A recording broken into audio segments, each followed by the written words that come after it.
Bom dia, sétimo ano! Sejam todos bem-vindos a mais uma aula. Hoje é dia 15/7/2020, vamos fazer a revisão do grupo 4, Reinos e Impérios Africanos.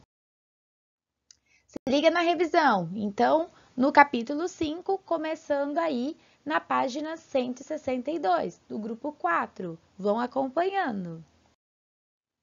Aqui nós temos, então, os reinos e impérios africanos. Vamos analisar como que é cada cultura dessa que é narrada e citada aí na apostila de vocês.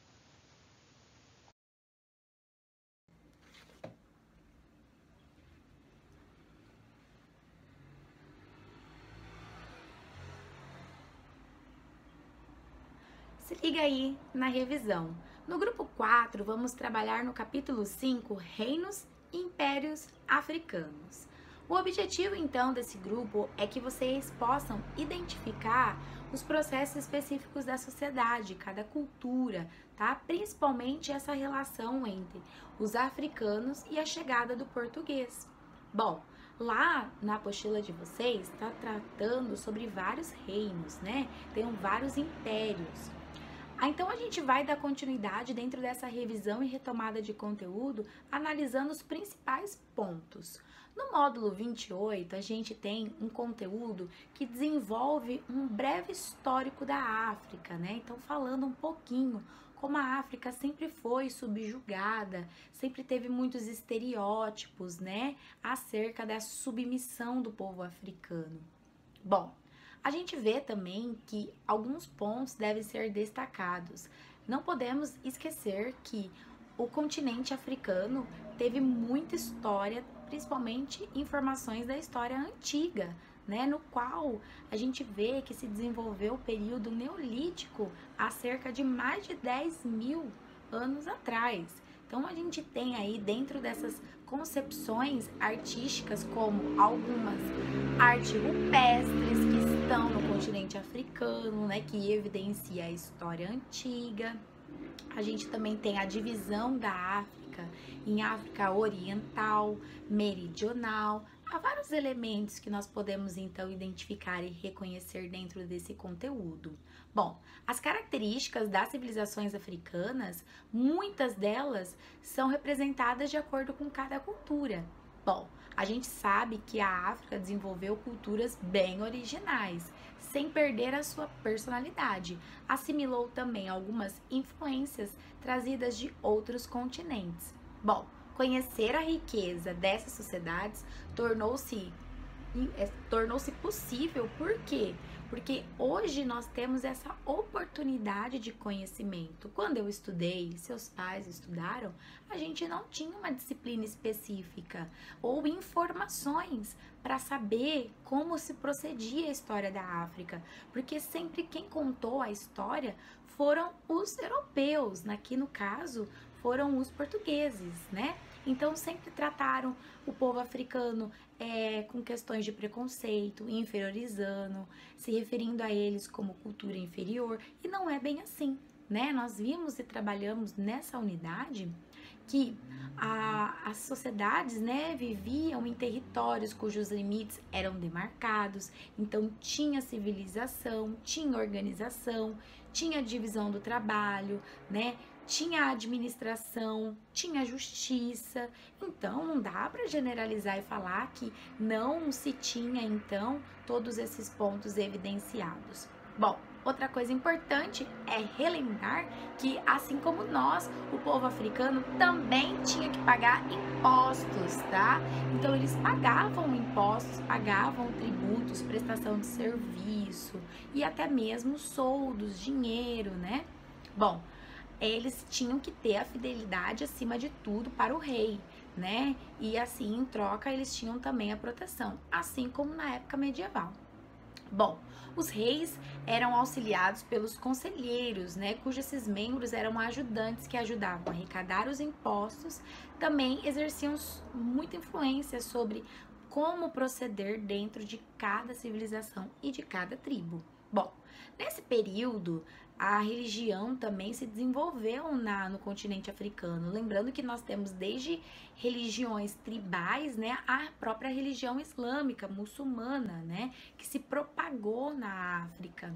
Bom, a expansão islâmica foi acentuada mais ou menos no século XI e contou com um decisivo apoio aí de não só a própria civilização africana, mas também a União Ibérica, né, que é Portugal e Espanha, que fazia aí alguns acordos. Bom, o Império de Gana foi um dos mais conquistados, né, dentro dessas várias regiões ricas que se desenvolvia o ouro, principal fonte de renda lá em Gana.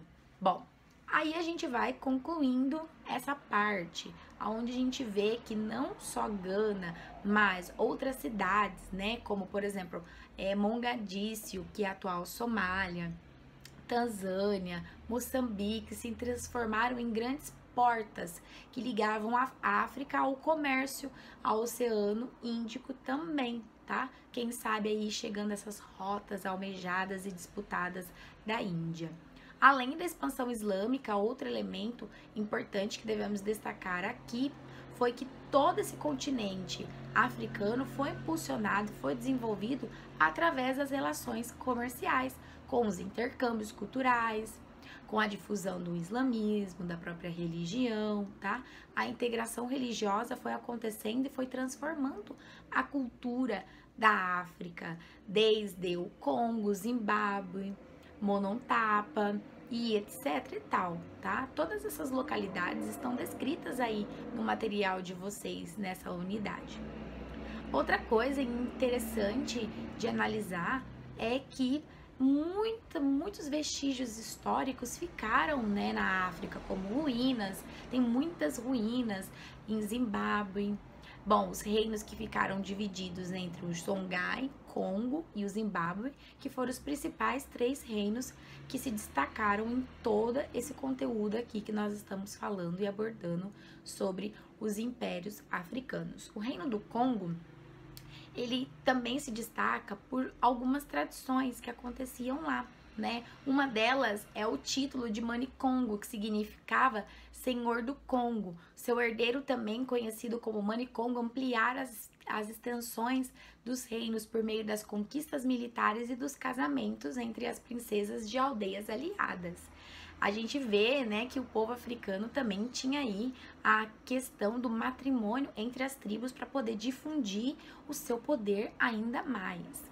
Bom, aí nós vamos vendo que algumas características, principalmente dentro da agricultura, né, a criação de gado, todas elas eram muito parecidas, muito similares.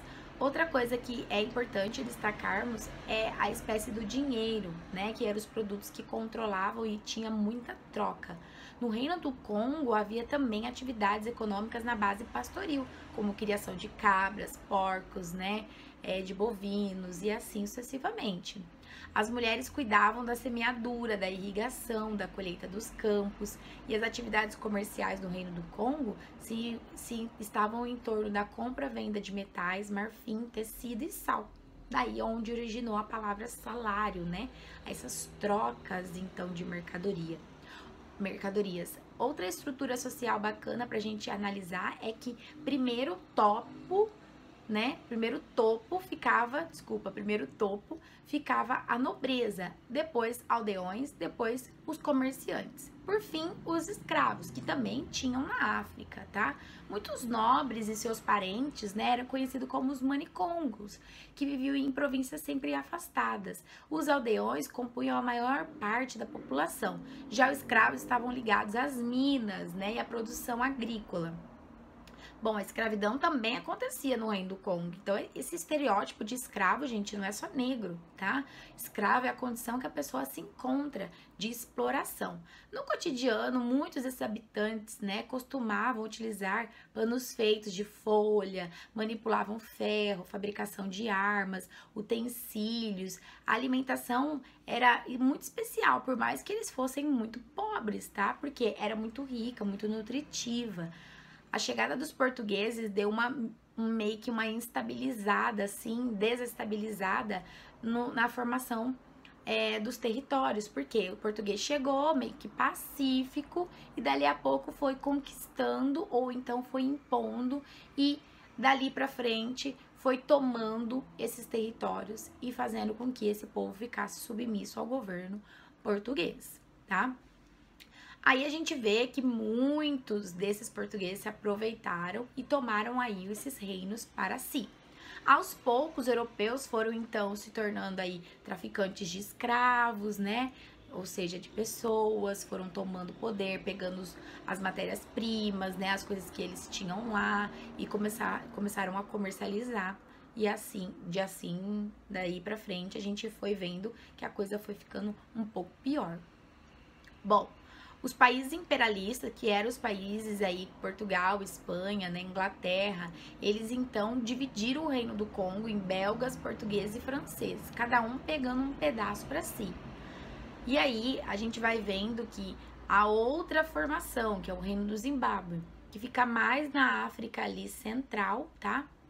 E muitos especialistas acreditavam que eles fixaram nessa região aí em razão da liderança, né? De assumir os rebanhos, assumir as outras tribos e ali ser um ponto estratégico para poder haver essas administrações. Principalmente quem morava nessa região era conhecido como o Senhor das Minas, era o Senhor das Pilhagens, né? Os senhores que então governavam, né? Administravam essas ilhas, essas minas de exploração.